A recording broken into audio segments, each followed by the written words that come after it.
Hey, we all want to get from point A to point B in the quickest, most direct path possible. Agreed? Good. But if you ever wondered why there's no direct flight from your hometown to your destination, there's a reason. When deciding on a new route, airlines have smart analysts who decide what that route will be or if it'll even happen.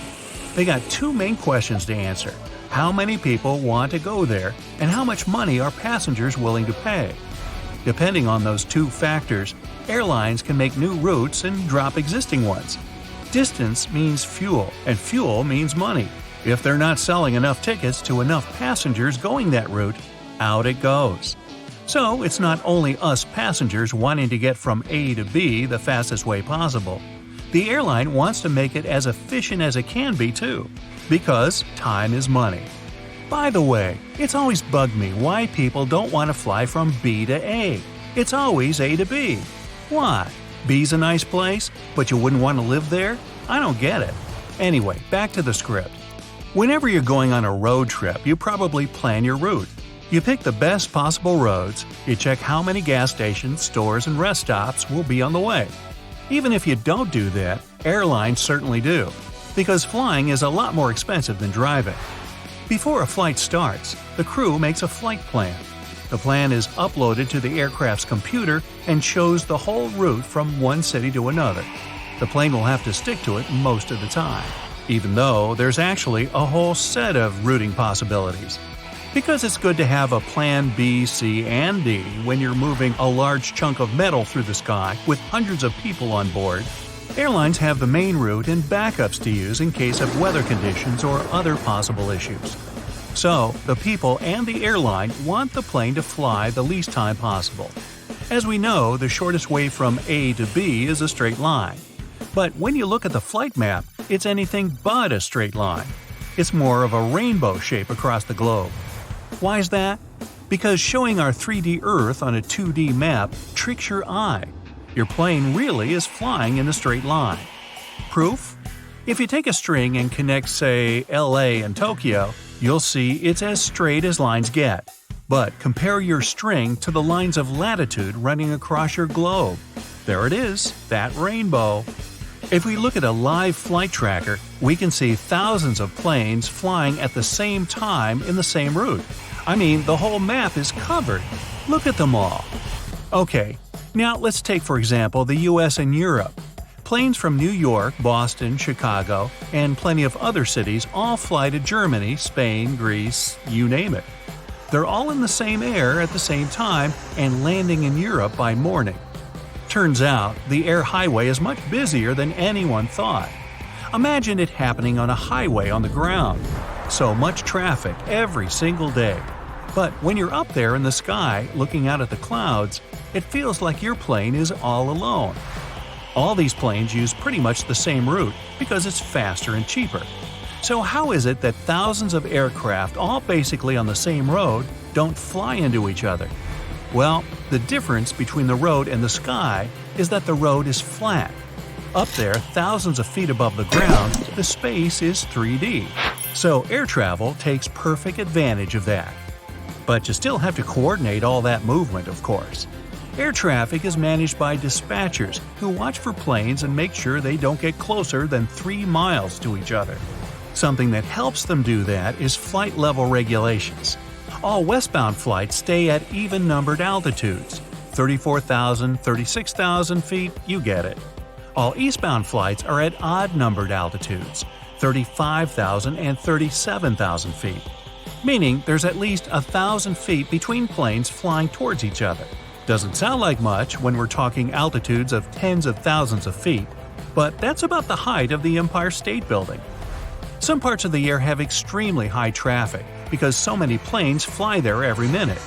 Whenever an aircraft enters one of these super busy zones, it must follow a very specific route. But even in not-so-crowded zones, there are still thousands of planes. To share the sky safely, each must follow their own route that even has a specific name. And they have plenty of help staying on the right path. There are devices on the ground called fixed navigational aids, or nav aids for short. They send radio signals in the sky that an aircraft can pick up on. You also have waypoints that are simply geographical points on Earth. They're loaded into the GPS systems, and an aircraft must follow them. An airplane's whole route is basically flying from one waypoint to another, all the way to the destination place. Now, let's go back to that global flight tracker. Something else you'll notice is that planes mostly avoid flying over the ocean in large bodies of water, the Pacific Ocean in particular. Yes, you see some here and there because people do have to get to Hawaii somehow. But in general, everyone's flying around the Pacific, not over it. That's because it's a route that's preferably avoided. Whenever there's a nice path above the ground an aircraft can follow instead, it'll go for the ground. But that doesn't make any sense because flights over water are smoother. Turbulence is caused from hot air rising from the ground. When there's no ground below you and just vast water, the source disappears and you get a less bumpy flight. Still, flying over land is safer. It just comes down to more possibilities for emergency landing on the ground rather than, well, in the middle of the ocean. And planes that take those transoceanic flights are usually the big kind with 4 engines. It'd just be too dangerous for the ones with only 2 engines.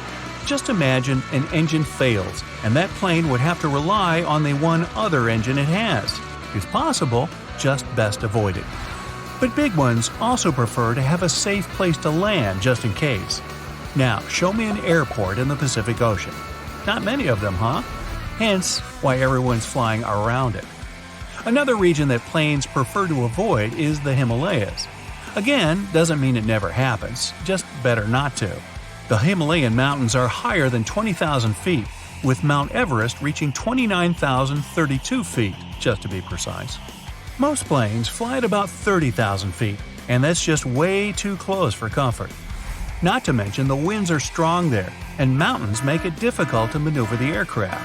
That, and there are almost no radar services in the Himalayas, so the pilot wouldn't be able to communicate with the ground. Also, an emergency landing is only possible on a flat surface. The Himalayan region is the exact opposite of that. Add to that, there's a risk of running out of oxygen in this already dangerous area. An airplane only has enough oxygen to last 20 minutes. Plenty of time for the pilot to lower to at least 10,000 feet to a safer altitude with more oxygen. But the Himalayas make that pretty much impossible because, well, mountains, hoking up all over the place. You get the picture. Back to our flight tracker map. You'll also notice hardly any planes flying over the poles, except that one up in the Arctic. Hey, what are you doing there? Ah, Dubai, Seattle. Well, it's one of the very few. This route likely got a special approval, navigation system, and a unique set of preparations. The problem here is that the poles interfere with the navigation. Compasses there go berserk and are of no use.